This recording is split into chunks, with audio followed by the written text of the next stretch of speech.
It's my brother. That's another thing that's worse. And I apologize to him. I already had spoke to him. Well, I mean, it's your brother, so that makes it...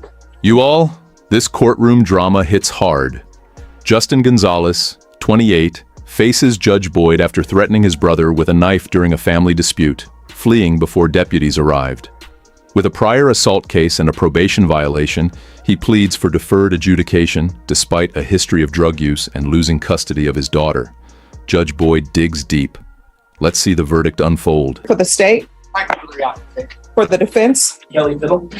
And are you Justin Gonzalez? Mr. Gonzalez, I'm going to show you what's entitled Court Admonishments and Defendant's Waivers and Affidavit of Admonitions. You understand the state is proceeding on count 2.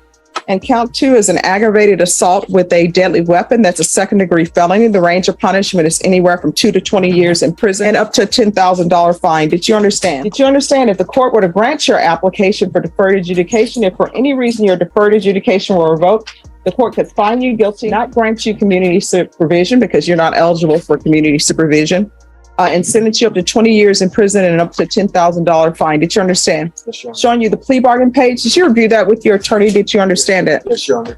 According to the plea bargain agreement, state is proceeding on count 2, which is an aggravated assault with a deadly weapon. There's a $1,500 fine, affirmative finding of deadly weapon. They're recommending deferred adjudication. This is to run concurrent with the DWI case number 661512. There's an affirmative finding of family violence, and there's to be no contact with Roman Ruiz. Did you understand that to be the plea bargain agreement? Yes, Your Honor. Defense, is that the plea bargain agreement? Yes. Next, I'm showing you outside the plea bargain agreement. The state is requesting that your community supervision be for a term of 7 years. There'll be a TAP evaluation, 150 hours of community service restitution. You're to follow the recommendations of TAP, MILF evaluation, parenting classes, hostility, aggression course, and UAs. Did you understand those are recommendations from the state and the court does not have to follow those recommendations? Yes, Your Honor. Then to offenses indicted in count 2, how do you plead? Guilty, not guilty, or no contest? Contest. State any evidence. Yes, Your Honor. At this time, state upper states exhibit number 1 and its attachments. No objection. Court will accept into evidence states exhibits 1 and attachments and review the same. All right, after reviewing states exhibits 1 and attachments, the court will find there's sufficient evidence to find you guilty. Court will defer finding of guilt as you've applied for deferred adjudication. Are you proceeding with sentencing? Yes, sir. Anything you wish to say on behalf of your client? No, Judge, just ask you for the complaint. All right, so Mr. Gonzalez, have you ever been diagnosed No. with mental health issues? No. All right, so why are you pulling the knife on your brother? It was just an argument. It was an argument. Well, a lot of people have arguments and they don't pull a knife on anyone. And there wasn't even a dinner at the table. You just pulled a knife. It's my brother. That's another thing that's worse. And I apologize to him. I already had spoke to him. Well, I mean, it's your brother, so that makes it, because your mom is probably hoping that her siblings would not attack each other, right? Yes. And then what else makes it worse is that your mom is actually taking care of your daughter, which is something you should be doing that you're not doing. So why does your mom have custody of your daughter? I guess because my... No, it's not, I guess. Everybody knows why they don't have their children. So why don't you have custody of your daughter? They have custody because my baby mama didn't let me have it. Okay, let's not say baby mom. Let's not use that term. Let's say the mother of my child. The mother of my child, she didn't let me. Well, why doesn't the mother of your child have custody of her child? Because I'm behind on child support. No. There's a reason why biological parents don't have custody of their children. Sometimes they put them up for adoption.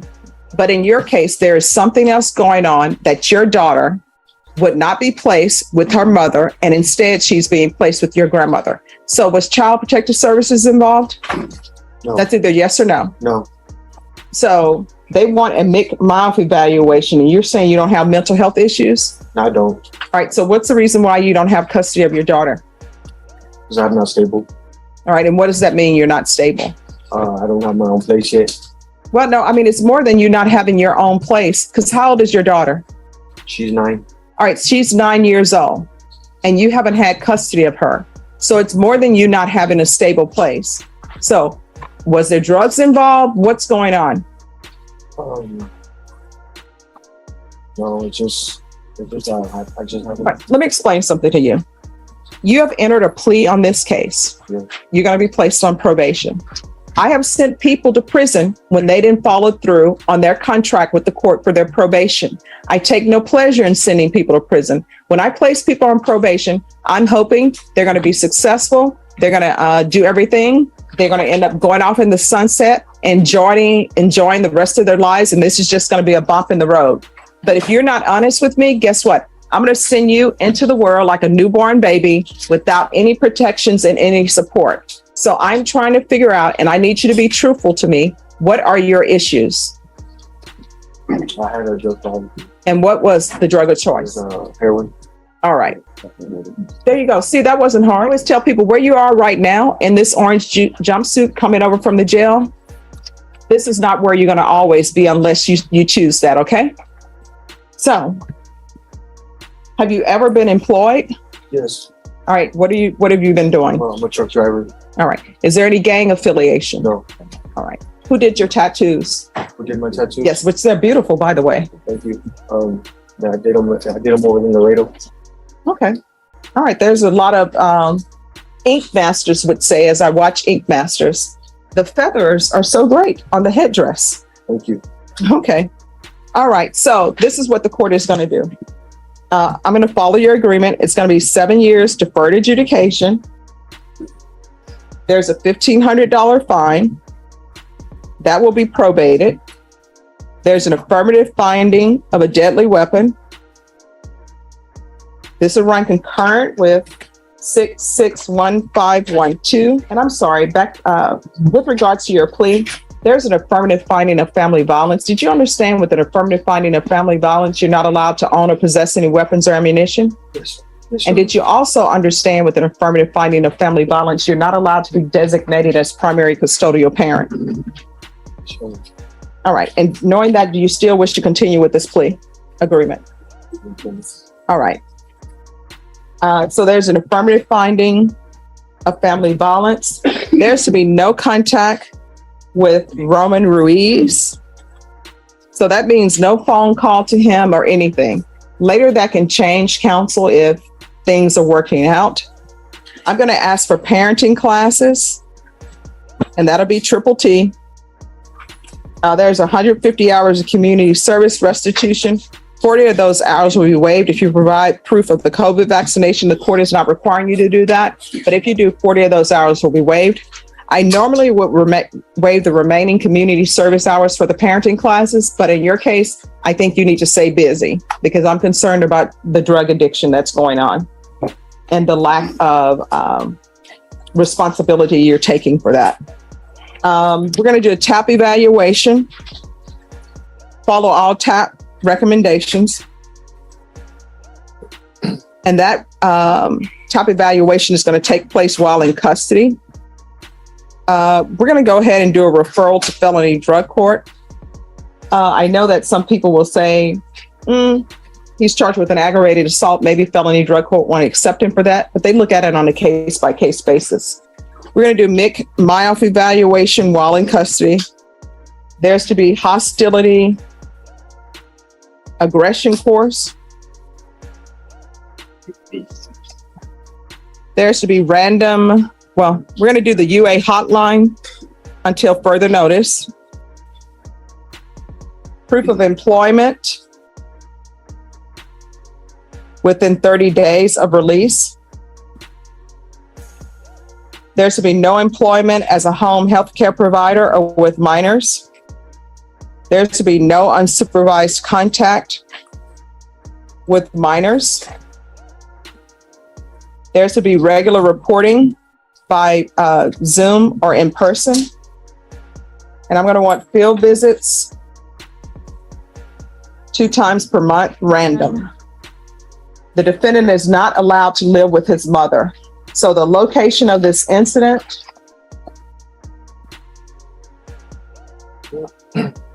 which is Oak Island, is that correct? All right, the defendant is to have no contact with Oak Island Drive. And defendant is not allowed to reside with his mother. And the person who lives at that house, is it just your mother or is it your grandmother too?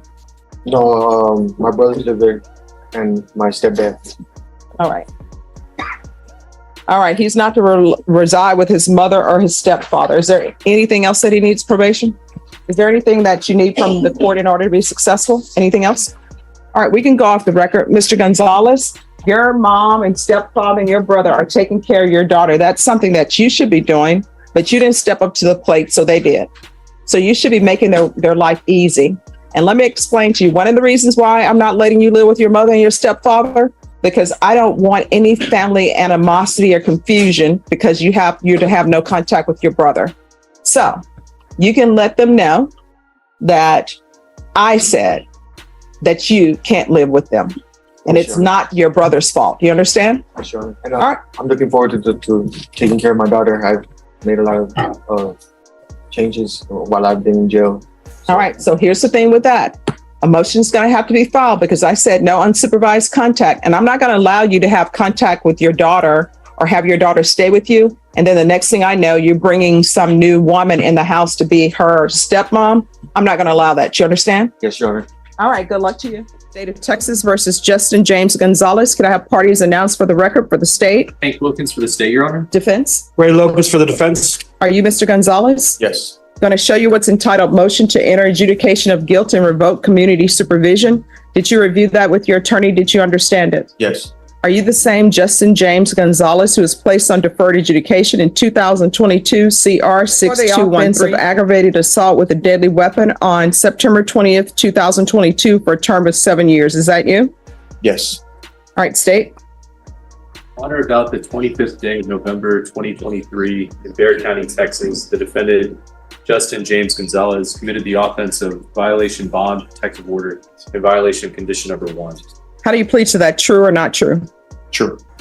And Your Honor, we waive the other violations alleged in the motion. Any objections? No, Your Honor. Did you understand by pleading true to violation of condition number 1, the court could find it true, grant the motion, find you guilty, sentence you up to 20 years in prison and up to a $10,000 fine? Yes. Knowing that, do you still wish to plead true to violation of condition number 1?